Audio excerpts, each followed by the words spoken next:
赌运早就不好了。买定离手吧，买多的得多。老大，今天你啊是赌不了运。买定离手。快！你怎么会找到这儿啊？你忘了，上次在山西的时候，你带我来过这种地方，我说过我有经验。那我今天就让你大开眼界一下。买定离手。呀，小，干嘛呀？来呀！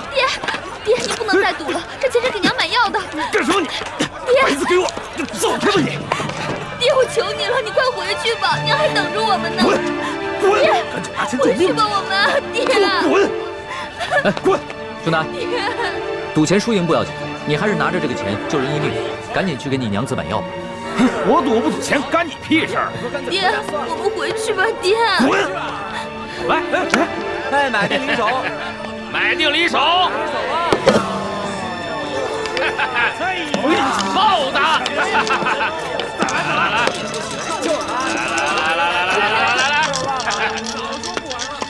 老大，我就说吧，你的运气不好啊。我就说我刚才赌的时候，我眼皮子一直在跳。要走你自己走。原来是你这个没心来了。别拉我说老大，这赌桌上的赢才是最重要的，你哪能怪这怪那呀？你要是有本事，就赢一把给我看看。还有没有老虎买的？不发威，你当我是病猫呢？定离手了啊！快！小，哎，赌大了吧，别一直小。你老大还是我老大？你是老大。小，来，大家都下了啊！我告诉你，要不你就在这规规矩矩的闭上你的嘴，要不你赶紧给我滚，别在这给我丢人现眼。老三，还压不压？哎呀，等，呀，压你的钱呢？不是你没钱玩什么呀？没钱赶紧走啊！没钱回家。没钱就走人，快走！没钱就赶紧走，别人同位置，回去。快走吧！回去吧，爹。我拿我闺女莲香押50两，行不行？啊！你居然拿你的亲生女儿做赌注，你这个做爹的也太狠心了吧！你又算什么东西？还管我？你不好大贼，你不好赌，你来赌啥？让主子再玩会儿。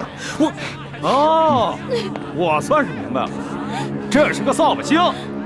大爷，我没空陪你玩，别当爷的道。贾老板，50两，50两。这里没人把你当皇上，你看，不光我把你当贼星，还有别人把你当贼星。现在把我当贼星，不一会儿就有人把我当救星。愿赌服输，来。好，既然如此，大还是小？小。哎，买定离手了。大事人现眼，压什么闺女？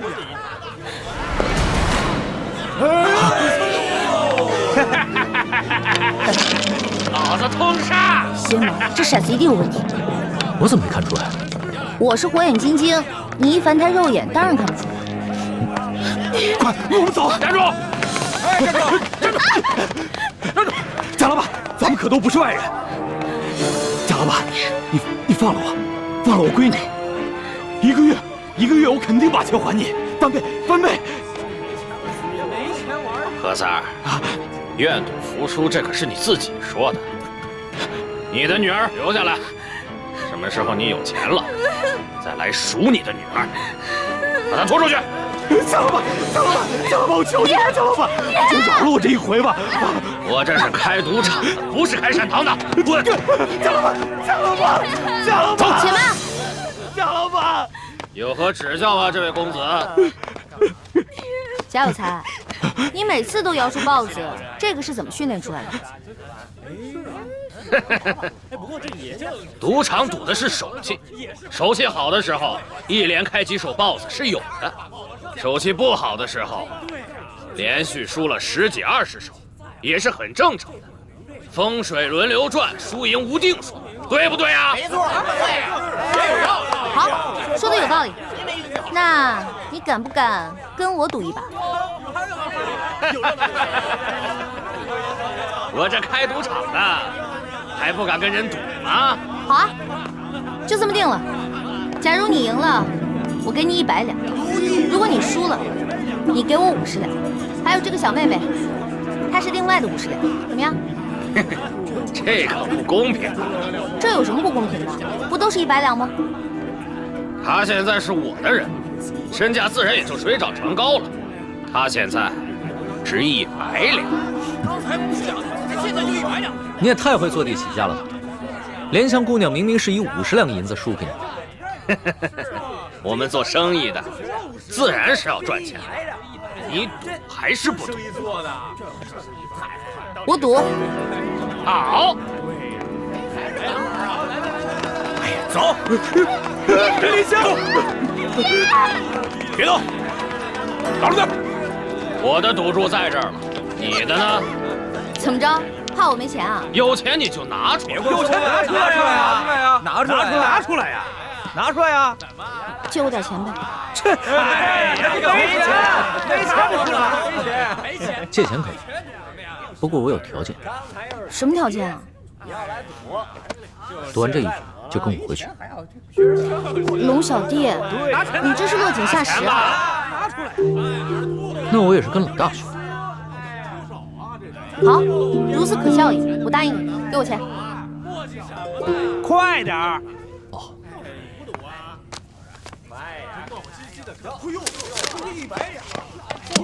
这是我的赌注。100两，100两，哎，等一下，我要先检查一下骰子。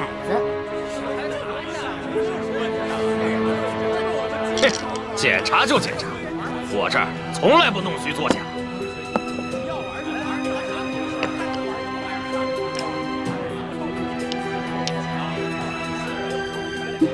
还不错，没有问题。天灵灵，地灵灵，老天祝我这次一定要赢，一定要赢！啊，这管用吗？这个？对呀。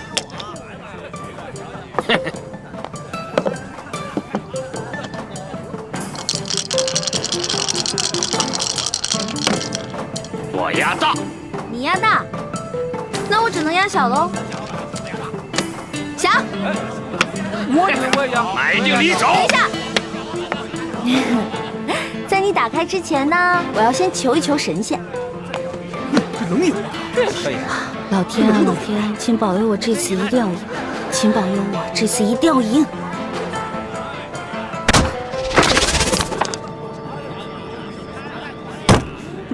好了，你开吧。不许看。哼，大。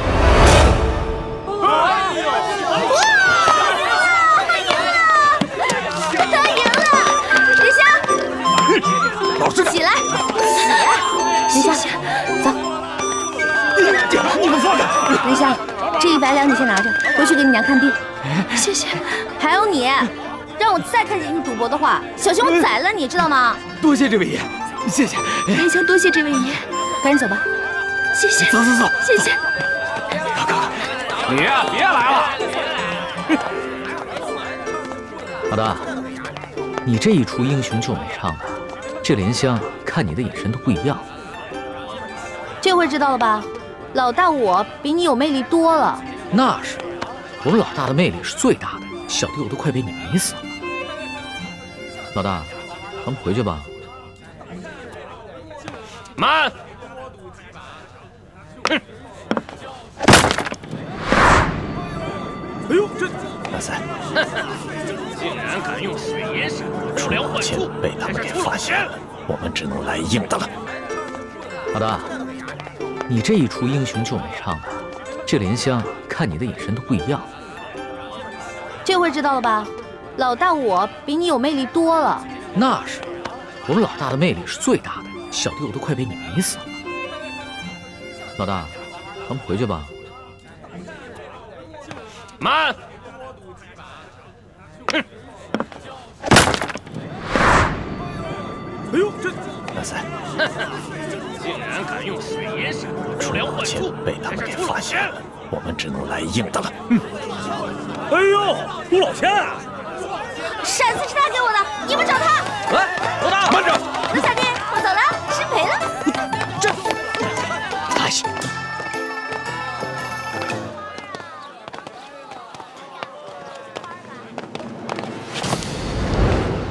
哎，对不起，对不起，你没事吧？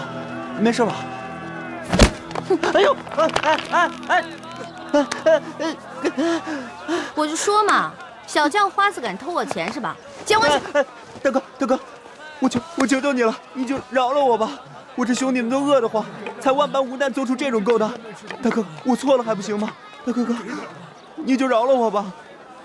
真的假的？真的。大爷，您兄弟好了！小五，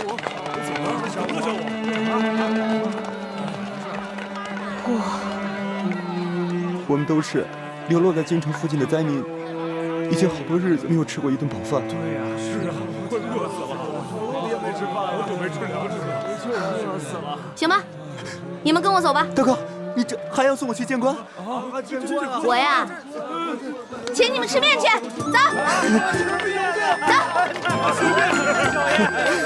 走了，走，吃面去了。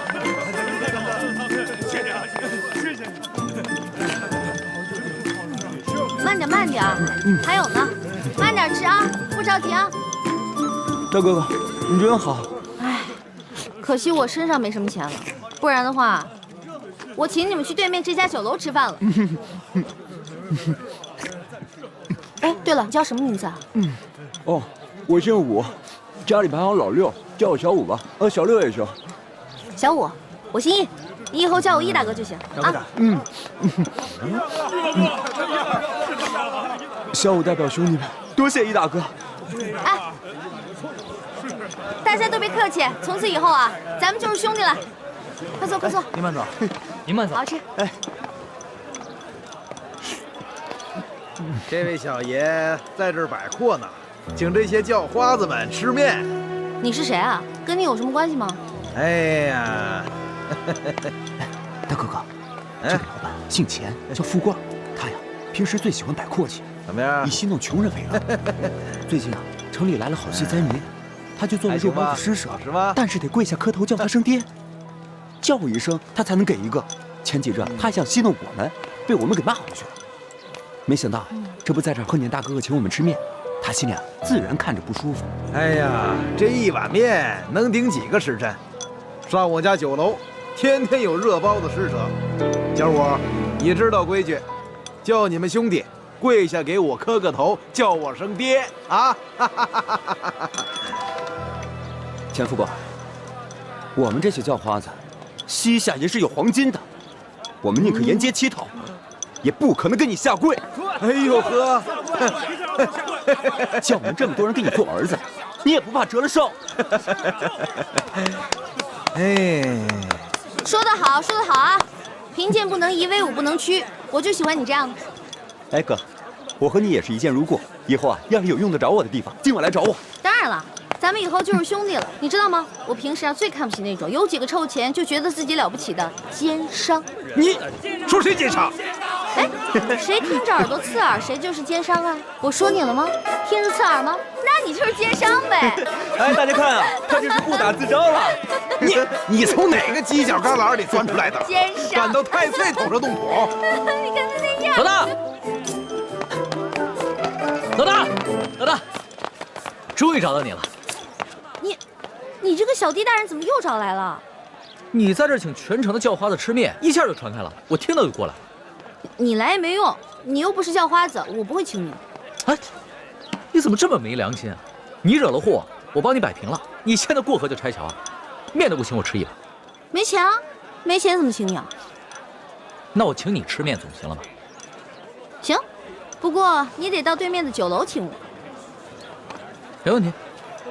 当然你不光请我，你得把我这些兄弟都带上。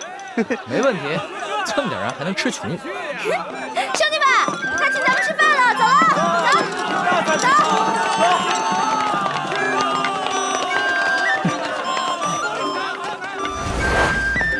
哎呦呵，还真在爷面前摆起阔来了。你以为这城里就你有钱啊？我告诉你啊，把你酒店里好吃好喝的都给我拿出来，让我的兄弟们吃饱喝足，知道吗？好酒好菜倒是有，本酒楼的规矩可不跟外边的小面馆一样，先看一下口袋里的银子够不够，别吃完饭不够付钱的。哎，我我说你眼睛是不是瞎了？我小弟这身打扮像是那种吃了饭不给钱的人吗？这可不好说。我们这酒楼开了那么多年，见的人也多了，这装模作样过来骗吃骗喝的，可不是没有。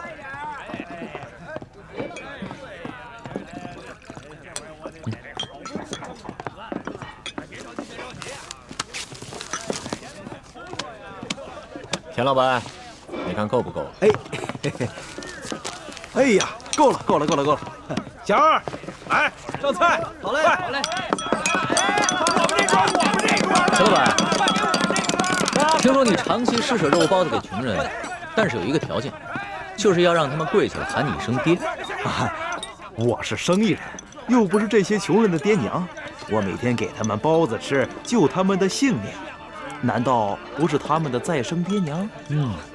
龙小弟，这种人别跟他讲道理，直接比谁钱多最有效。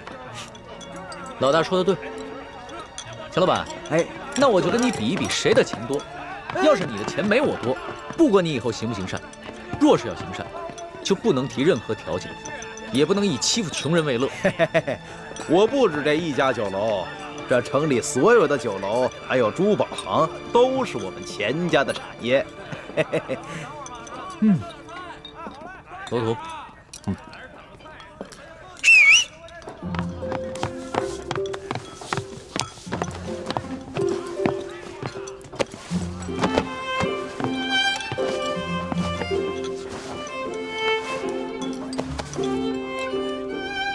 钱老板，你说京城的珠宝店都是你们家开的，那这帽子上的珠子，你可认得吗？啊，南海夜明珠，只有紫禁城里才有。哼，难不成你们是宫里的？钱老板，你还跟我比钱多吗？小人不敢。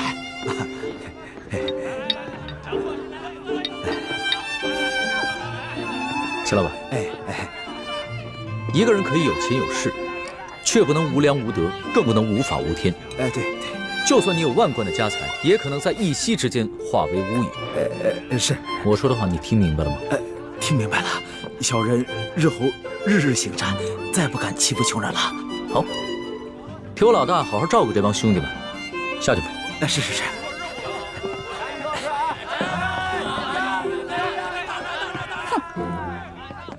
谢谢你啊，龙小弟，没想到一出来竟遇上这些恼人之事。那现在摆完阔了，等会儿请你的兄弟们吃完饭，可以跟我回去了吧？不行，我还想再玩几天。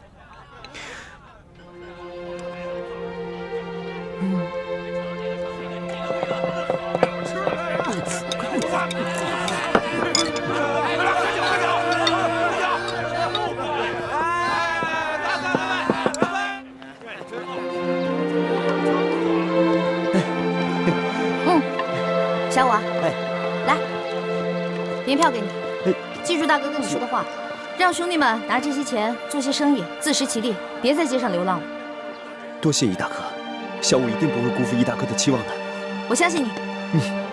老大，你现在还想去哪儿？能不能带上我？我想再学习一点江湖经验。江湖经验啊，行啊，那我现在就教你一些真正的江湖经验。小五，走，让开，走开，走开！大龙小弟，谢谢你的宴请啊。下面呢，让你见识一下我兄弟的莲花阵。不是，走远点，走了，速度！对不住了，兄弟，刚才啊，易大哥悄悄捎话给我说，一定要让我帮他逃走，免得你们追他回家，让他去陪伴一个全天下他最讨厌的朋友。对不住了，兄弟。退后，让开！柱子，咱们还是回府吧。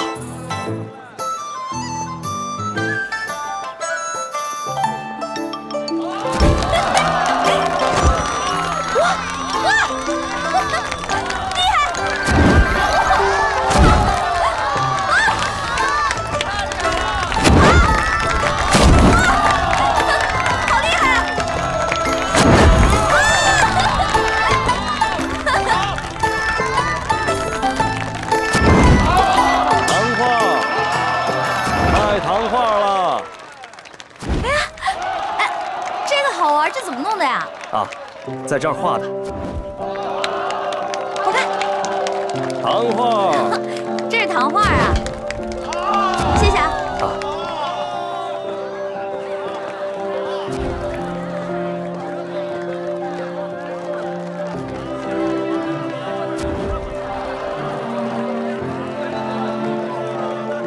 主子，咱们就这样远远地跟着他，这也不是个办法啊。随他吧，在宫里憋了那么久，好不容易出宫一趟，不玩个尽兴啊，他是不会回去的。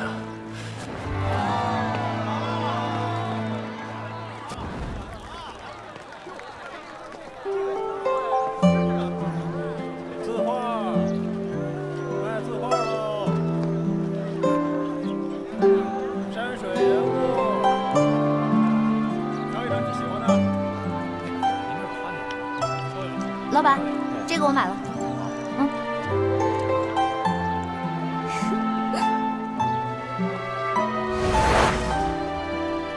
这个像我，这个像龙小弟。不对，龙小弟的眼睛没这么小。再给你捏大点，捏大点就像龙小弟了。真的假的？我有这么丑吗？你是人是鬼啊你？你怎么老阴魂不散的跟着我呀？你是人我就是人，你是鬼我就是鬼。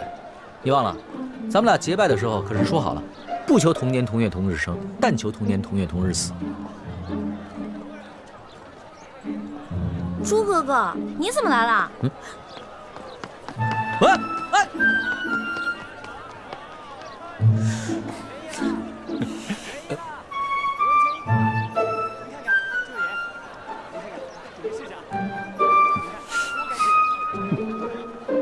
诸位客官，今天可是青楼大会，请进，请进。全城最美貌的女人都在呢，有眼光。是的，哎，真的，小哥，进去玩玩吧。今天全城最美貌的女人都来了。啊，不去不去，你不进去多可惜呀！来都来了，不用。看到好玩的，我包你满意。不满意，你啐我这老脸。来吧。哎呀，来吧！哎呀，进去吧！走。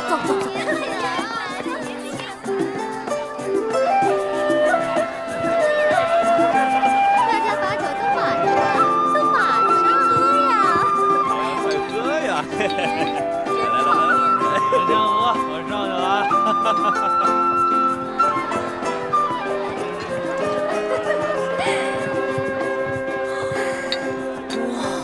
来，客官，客官，我跟你说呀，我们万花楼的姑娘那是我跟你说，待会儿你一定要好好的听话，别总是一副哭丧，知道吗？莲香嘛，客官你，莲香，恩公救我！怎么回事？恩公，我爹把你给的钱又输光了，然后100两帮我卖到了杏花楼。喂，怎么，你们认识啊？能不能把他放了？你说什么？放了他？你是不是开玩笑啊？他是我花了100两银子买回来，代表我们杏花楼来万花楼选花魁的。我要放了他，谁来代表我们杏花楼扬名赚钱呢？那你要多少钱才能把他放了？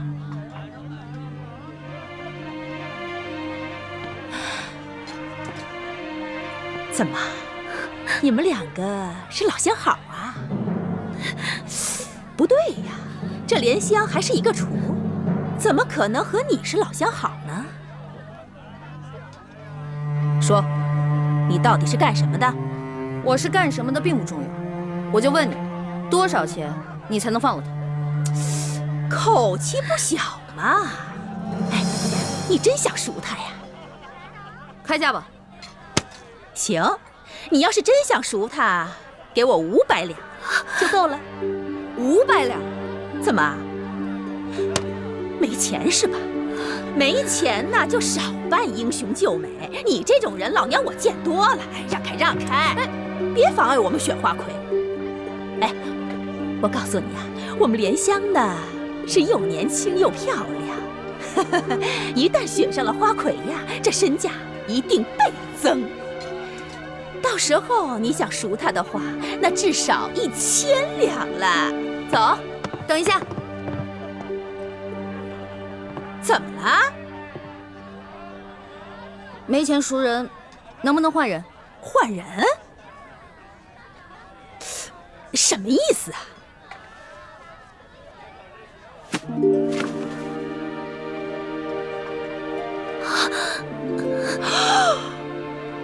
用我换他。我这做了一辈子的生意呀，我差点走了眼了我。没想到你也是个厨啊，还是一个比莲香更美貌的厨。好，你要换他是吧？我答应你。你是女的，姐姐你还是走吧，我不能再连累你了。别说话，莲香，我一定要把你救出来。我们走吧。你这个人呀，太神秘了，我可得小心一点。这万一你中途要是跑了怎么办呢？我可以放他，不过啊，是在你帮我选了花魁之后，我再放了他。好，一言为定。一言为定，走吧，换装去。看好他，走。姐姐，姐姐，来呀！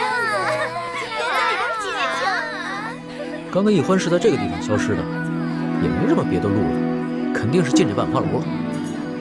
主子，今天晚上奴才要带你去这种地方，那老祖宗知道了，非打奴才一顿不可。此事你不说我不说，老祖宗怎么会知道呢？可是，行了，别啰嗦，进去。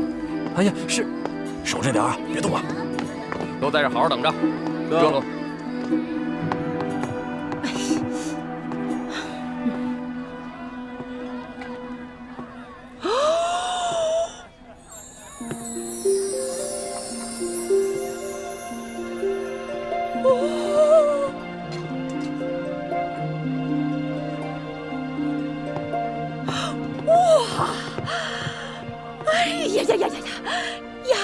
丫头，你真的是仙女下凡呐！啊，这比去年的花魁呀还美上1倍呢！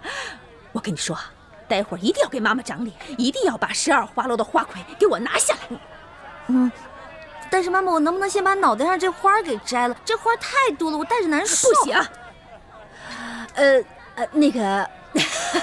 欢姑娘，只有这身衣服啊，跟这个头饰啊，才最配你嘛！走，其他候选人都到了，就差你了，快点！到你了，就差你了！成了，你等会儿。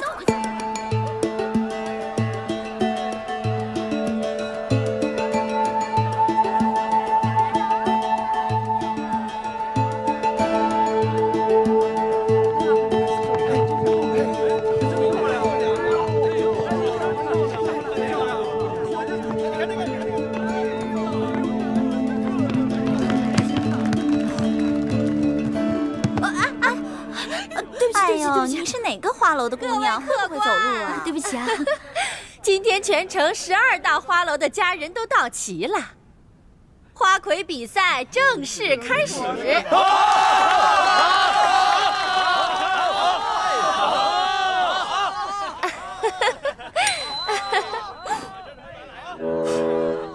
主子，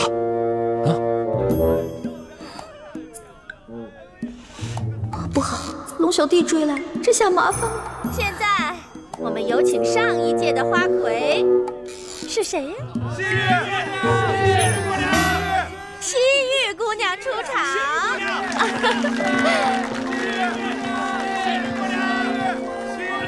这个丫头真是风不惊人死不休。是啊，不过她这样还真好看。是啊。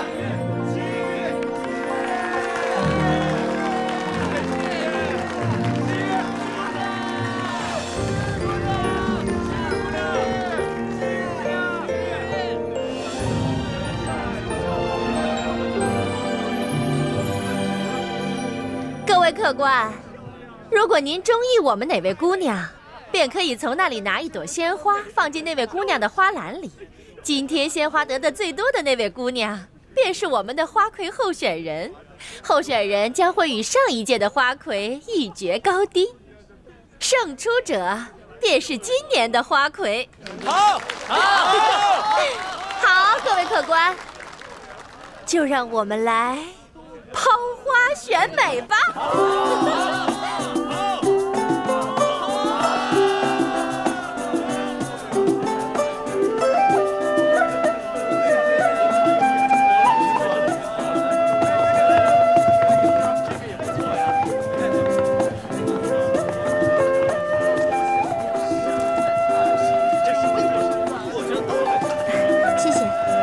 谢谢你的花，谢谢，谢谢你的花，谢谢，谢谢你的花，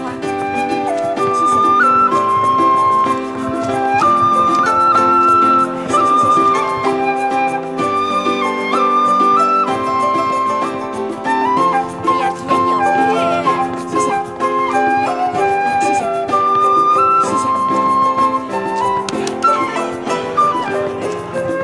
谢谢，谢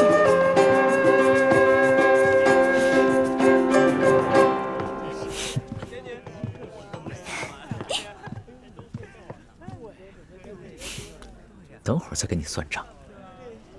多谢这位客官捧场。这朵花是不会给你的。你投不投给我，我都是花魁。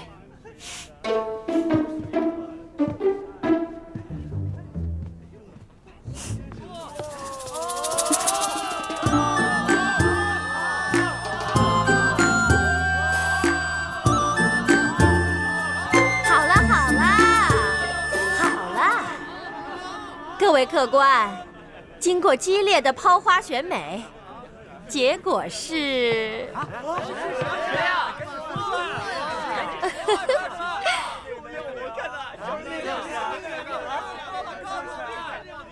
还用我数吗？不用数啦！结果就是我们本届的花魁候选人，杏花楼的欢姑娘。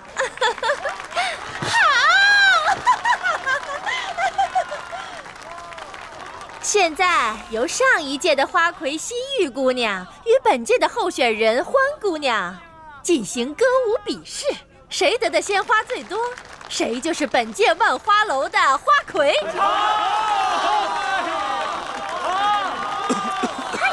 别慌。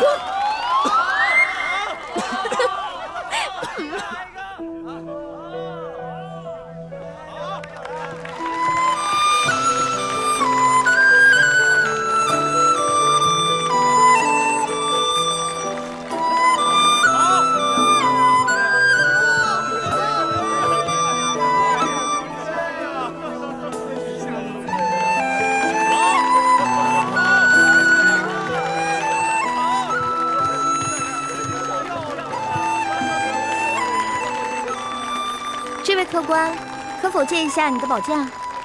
你又想干啥？要你管，借不借？如果你要是不借的话，那我就去找别的客官借了。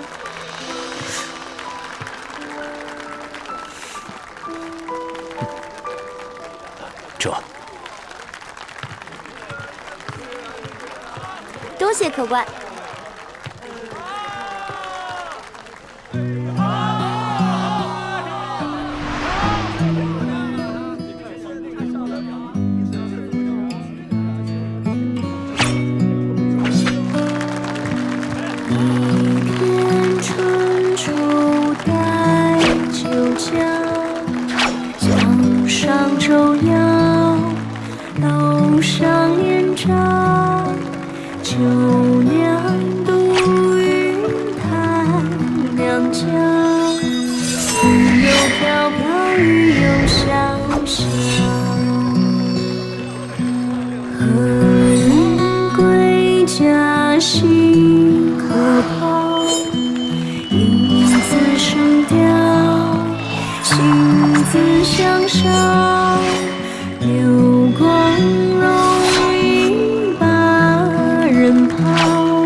位客官，看得开心吗？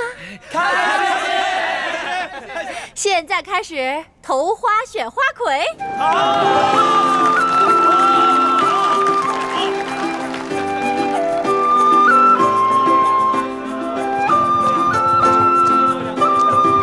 别着急，一个一个来。谢谢。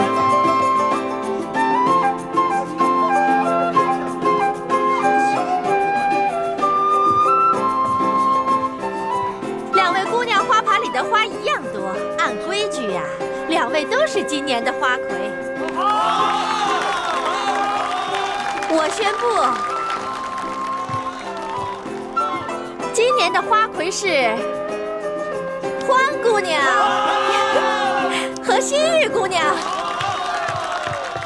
慢着！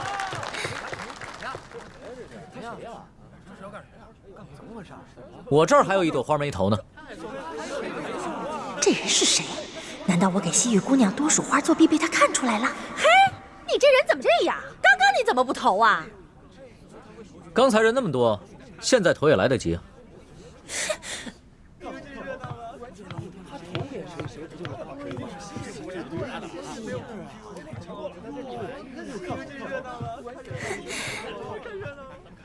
那你这花儿打算投给谁呀？花儿，你今天真的很美。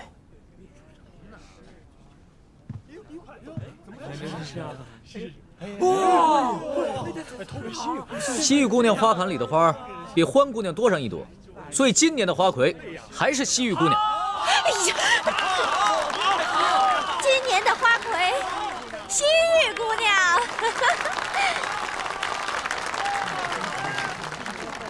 错，欢姑娘也是今年的花魁。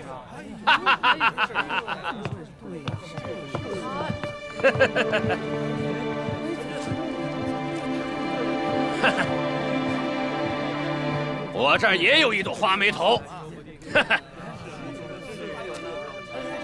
他们现在两个人的红花都一样，所以两个人都是今年的花魁。对对对！我跟大家说啊，今年的花魁呀，是我们杏花楼的欢姑娘。王妈妈，我出3000两，包下欢姑娘的初夜。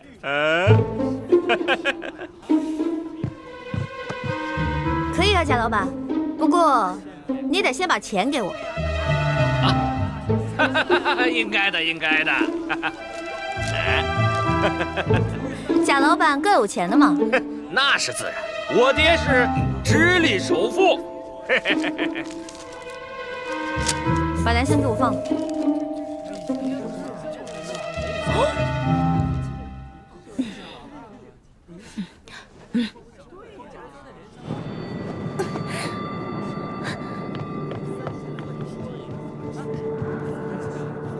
姐姐，你为了我已经受了不少委屈了，这些人他们都不是好人，你不要管我，你还是走吧。莲香，姐姐已经帮你赎身了，你拿着这些钱离开你的赌鬼爹爹，跟你娘去个好地方过日子吧。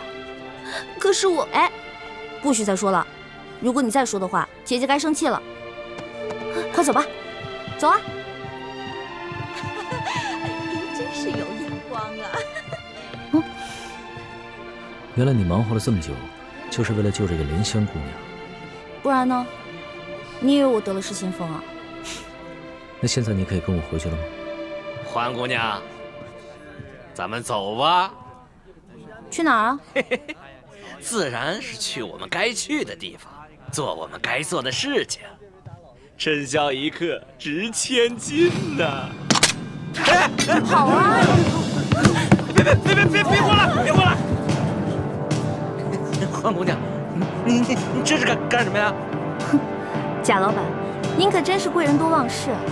之前在您的赌坊，我就赢了您100两银子，今天又让您破费了3000两，真是不好意思啊！原来大闹我赌坊的那个臭小子，竟然是你这个丫头！我是女人，照样可以要你的命。都别过来！再过来我就杀了他！都别过来！别过来！走。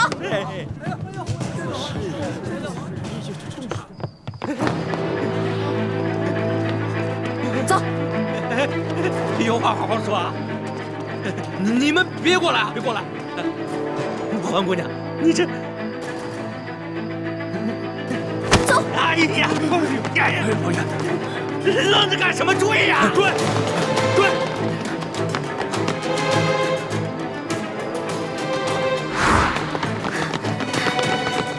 站住！追！站住！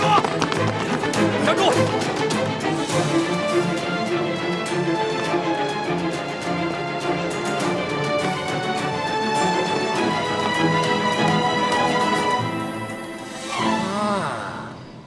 我认出来了，你就是那天和欢姑娘一起打闹我万历主坊的小子。臭小子，赶紧把欢姑娘给我交出来，否则我要你的命！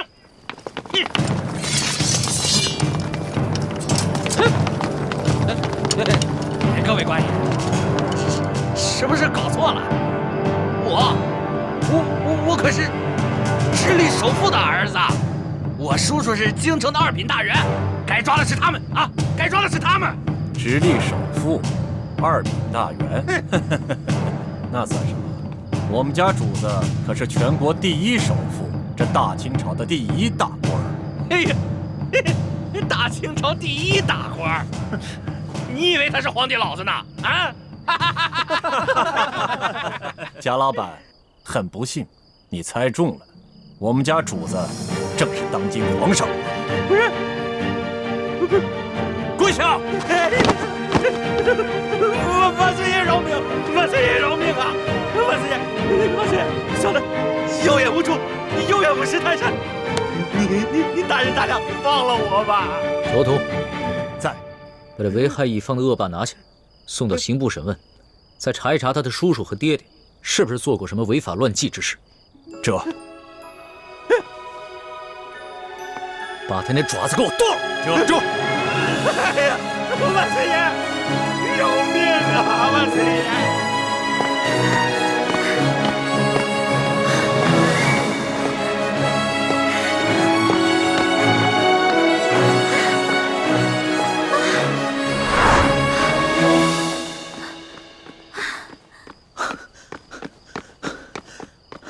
老大，别再跑了！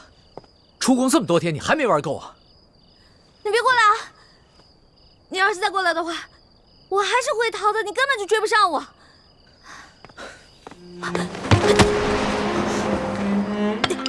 老大，龙小弟，别再跟着我了，赶紧跟索大人回宫吧，外面不比宫里安全。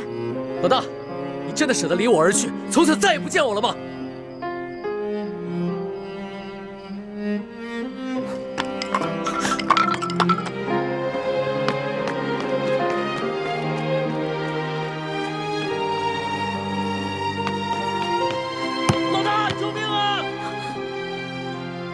我怎么听到龙小弟的求救声了？龙小弟该不会使诈吧？可是万一他真的遇到危险怎么办？不行！住手！龙小弟，站住！你再过来，我就杀了他！好，我不上前，你别动他。这位大哥，你到底是谁啊？你为什么要杀我的龙小弟啊？你不用管我是谁。若要让我放了他，就拿你自己的命来换。老大，你快跑吧，别管我，你不是他的对手。闭嘴，别说话。这位大哥，你是哪条道上的呀？不妨说出来听听嘛。你想要多少钱，我都可以给你的。我要的不是钱。现在，你和他只能活一个，你们谁死谁活，你自己选。老大，你快跑！你跑了我还能有救，要不然……哎，你别掐他！不是，这位大哥，咱们无冤无仇的，你为什么一上来就生死相逼呢？你是不是想要钱啊？你想要多少，你告诉我，我肯定会给你的。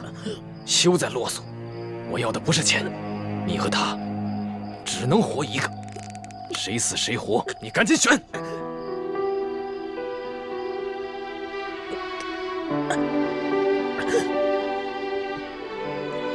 我没办法选。我们两个曾经对着月亮发过誓，是一辈子的好兄弟，要同生共死。要么你就放过他，要么你就把我们两个全杀了吧。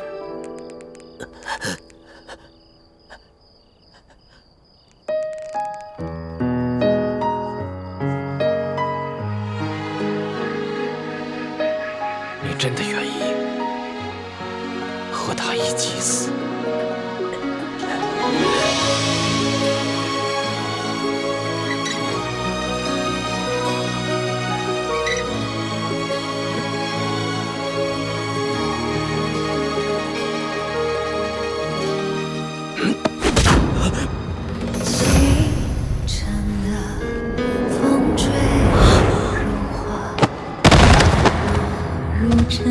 陆小弟！繁华，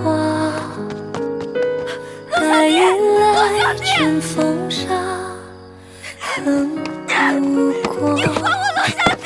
你还我陆小弟！你还我陆小弟！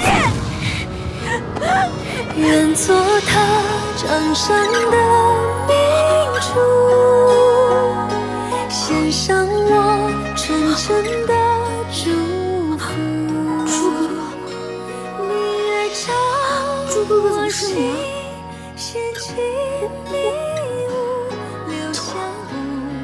你不打了？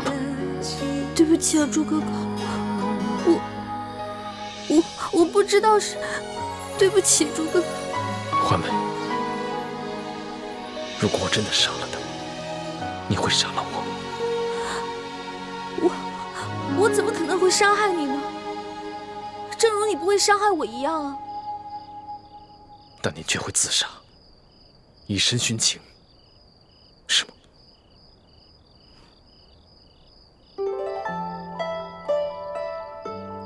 你想听我说实话吗？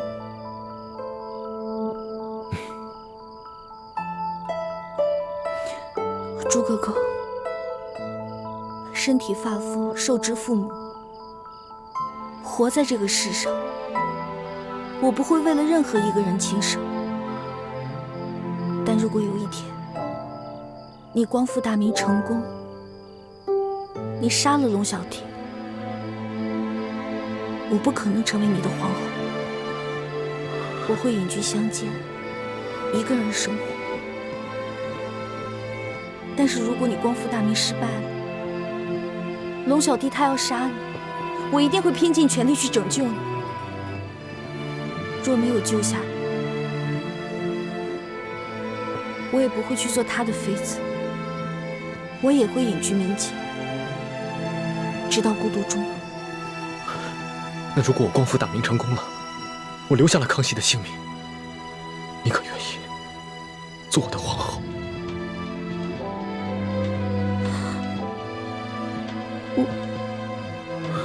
算了，我不逼你了，我不想看你为难的样子。如果那个时候光复大明真的成功了，我也听凭你的意愿，绝不勉强。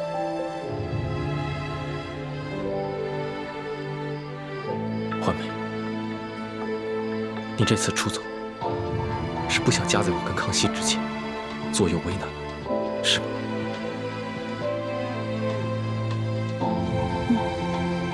但你还是放不下他，否则以他那点追踪的本事，他不可能一直跟得上你。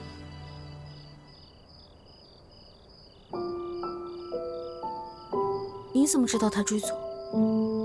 难道你也一路在跟着我？你这次出走，大家都很担心你。对不起，朱哥哥，我错了。别说了，听我的话，赶紧回去吧。我答应你，如果我光复大明成功了，我不杀康熙，至于到那个时候，你还愿不愿意嫁给我，都听凭你的本心，我绝不勉强你。但是，如果我光复大明失败了，我被他杀了，我对你只有一个要求。什么要求？我不想看到你一个人孤独终老。如果那个时候，康熙还愿意不计前嫌接受你，你就放下一切过往，从了他。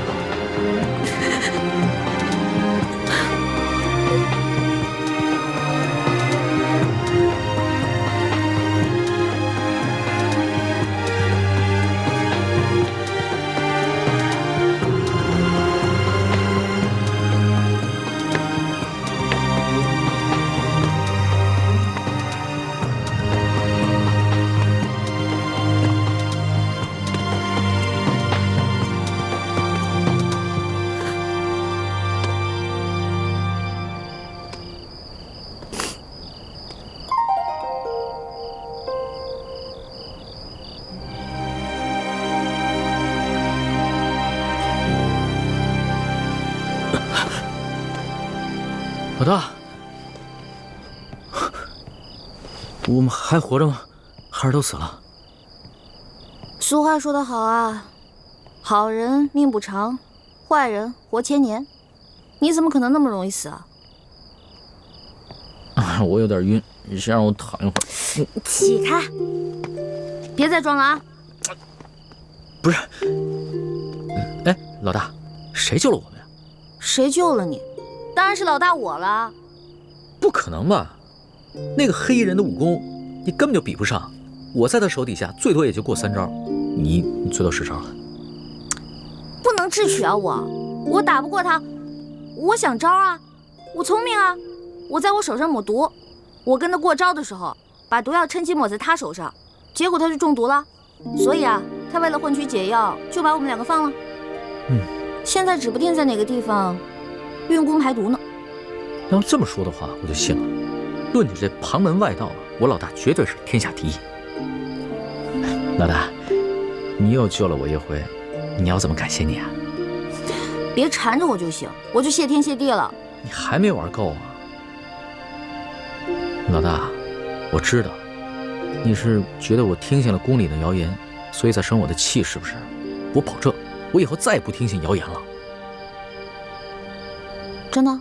真的，我不仅是你的龙小弟，我还是真龙天子，金口玉言的。那我也不想再回到那个大鸟笼子里了。你不回是吧？你不回，别怪我赖账啊。赖什么账啊？在山西的时候，我可是欠了你一大笔账。我的利息可高了，你还得起吗？老大，你可不要趁火打劫啊！趁火打劫？全天下哪有你这个皇上厉害？大明内乱，你们大清趁机占领了大明的整个江山，老百姓刚刚经历了战乱，想过上几天好日子，可你们呢？朝中权贵搞起了圈地，各地的官吏设置了各种关卡，变相的收取各种赋税，你们这才叫做趁火打劫，一本万利的勾当呢！我怎么了？我说错了吗？我说的都是实话。龙小弟啊，其实这就是我要的利息。你要记得曾经答应过我的那些话：消除贵族特权，割除积弊，整顿吏治，让全天下的老百姓过上好日子。好，我答应你，这个利息我一定还。你就不想监督着我把这笔账给还了？皇上果然是天底下最无赖的人。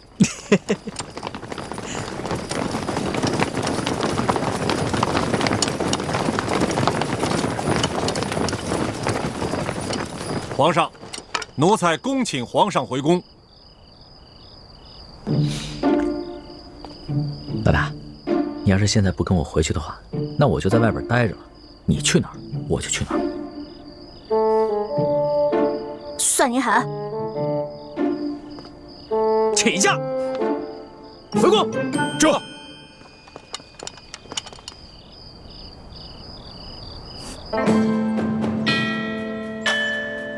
皇上回宫了。回太皇太后，皇上啊是昨儿夜里回来的。哦，你这个李大总管的差事当的是越发的好了。太皇太后，不知奴才做错了什么事，还请太皇太后明示。如今这皇上迷着李易欢迷成这个样子，你竟是守口如瓶，一字不吭啊！太皇太后恕罪，皇上其实早就知道奴才是太皇太后派在他身边的眼线，所以有很多事情都不让奴才知道。你用不着拿皇上来当挡箭牌。其实呢，哀家早就告诉过你，皇上的大小事情你要第一时间禀告哀家。可是你是怎么做的啊？你这眼里头还有我这太皇太后吗？太皇太后息怒，您可是冤枉死奴才了。奴才没有办好差事，任凭太皇太后责罚。可是奴才对太皇太后那是一片忠心呐。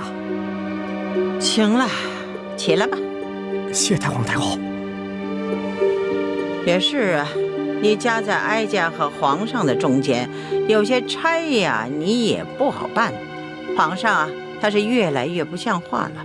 为了一个来历不明的野丫头，九五之尊不顾，安危体面全然不顾。你说怎么这么随根儿啊？你听好了啊，这宫中哀家绝不允许再出现一个董鄂妃。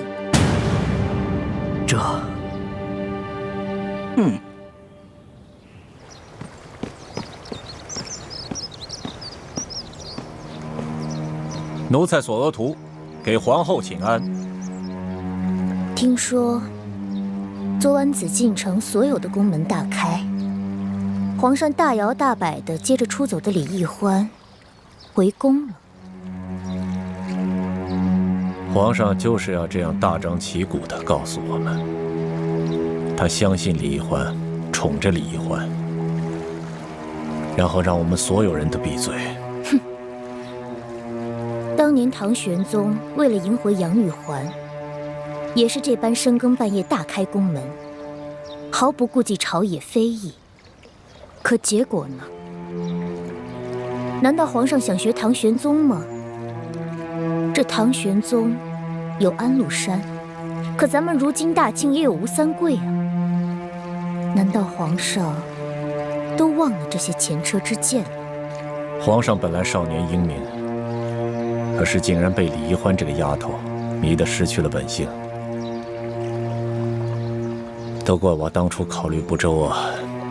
本来以为她可以帮助我斗倒鳌拜，所以帮着这丫头讨好皇上，没想到现在是养虎为患了。提到鳌拜，本宫倒突然想起了，他的疯病可有好转？没有，我昨天刚去探视过他，还是疯疯癫癫的老样子，连我都不认识了。这鳌拜一向武功高强，身体健康，怎么突然就疯了呢？鳌拜的疯是中了迷魂散之毒，此事颇为蹊跷，有谁能够在我的眼皮底下给鳌拜下毒呢？这毒疯鳌拜的人，会不会就是李太医？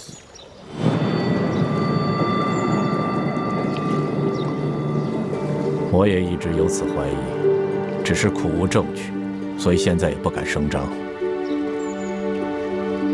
我派了最得力的人去追查他和李易欢的真实来历，可是现在还没有什么眉目。这鳌拜已经被皇上圈禁了大半年了，他的党羽也被皇上清除的差不多了，所以就算是他现在清醒过来，对我们赫舍李氏一族也形成不了什么威胁了。所以我现在敬访良医，尽快的把鳌拜之清醒过来。如此甚好。若鳌拜能够早日清醒，也能早日交出这明珠谷的奸细，我们也能早些证实这李氏兄妹的奸细身份。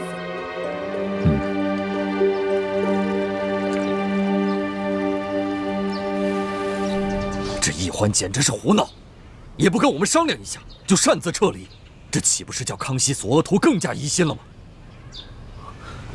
义父，其实易欢此次离宫出走，事先和我商量过的。他是想刺激康熙，让康熙不要怀疑他，相信他。如今康熙好不容易把他找回去，越发珍惜他了。易欢的良苦用心，总算是没有白费。易欢居然有这样的心机了，这孩子以前可不是这么会算计的。也许他在宫中待了这大半年，让他成长了不少啊。眼下清廷跟吴三桂还没有正式的翻脸，就算他们真的开战了，我们也需要大量的军情。其实一直以来，我们都想要在清廷里安插自己的眼线，可经过这么多年的努力，都未能进入核心。这一次，你跟易欢阴差阳错的就潜伏在康熙的身边，这真是我们的意外之喜啊，也是天不亡我大明的征兆。所以你们必须要排除万难，继续潜伏在紫禁城内。我明白，我定会忍辱负重完成任务，不负各位师长所望。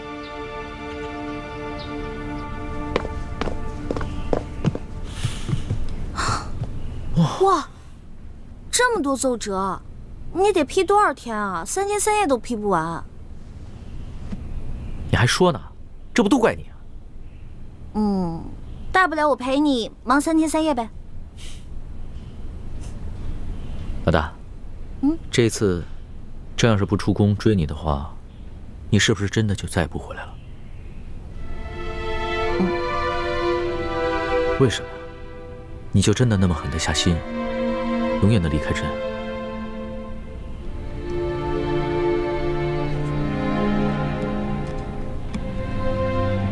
老大，你从前都是古灵精怪、叽叽喳喳的，突然之间变得这么心事重重、沉默寡言，说实话，朕的心里有些不安了。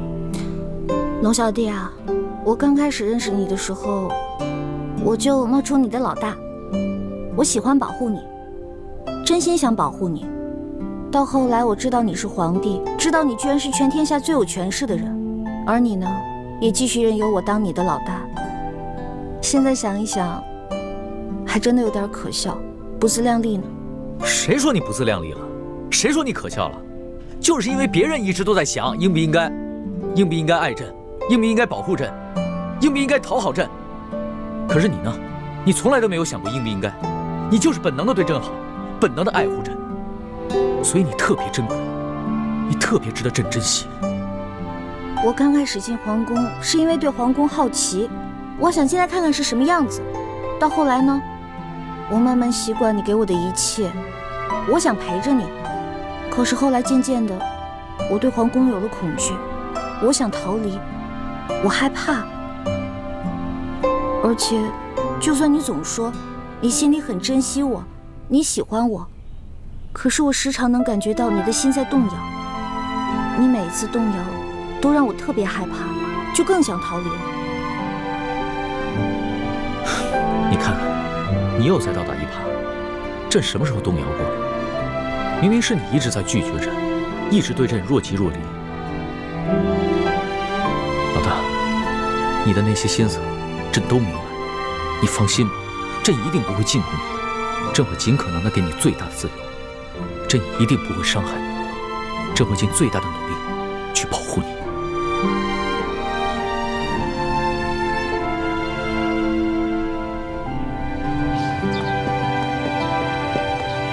施主姑娘，你不是都已经走了吗？你还回来干什么呀？叔父，对不起啊。我也不知道怎么了。我本来已经下定决心离开龙小弟了，可看到他不顾一切出宫来找我的样子，我心里就又动摇了。哎，你们这些年轻人啊，真是拿你们没办法。看来我得抓紧时间找个风水先生，给自己先挑一块好点的墓地，把自己的后事料理好算了。哎，叔父，不过您放心，我跟猪哥哥绝对不会连累您的。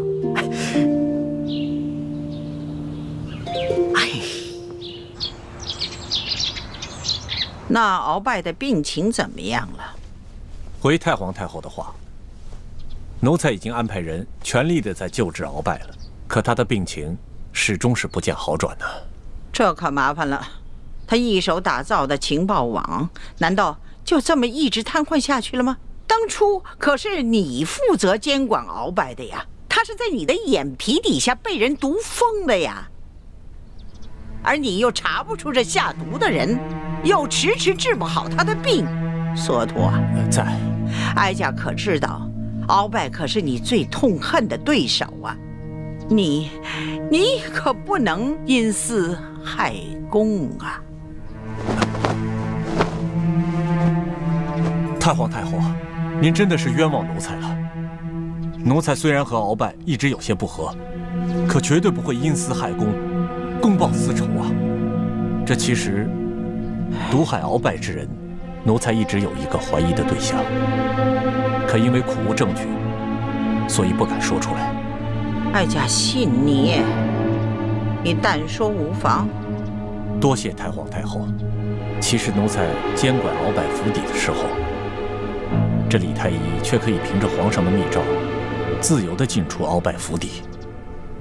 如此大事，你为什么一直隐瞒着不报？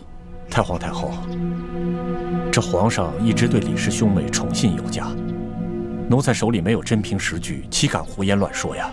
再说了，这李太医拿着皇上的密诏，皇上会不会在暗中对他有所交代？奴才也把握不住，所以就糊涂啊！皇上即使是有此念头，也是在鳌拜交出情报网之后啊，他岂能如此沉不住气呀？对，是奴才一时糊涂了。传言说李氏兄妹是反清联盟的奸细，鳌拜要是真的是被李太医毒疯的，那他兄妹二人的身份就更可疑了。索陀，奴才在，你一定要继续的想办法，全力的医治好鳌拜。奴才谨遵太皇太后懿旨。起来吧。这。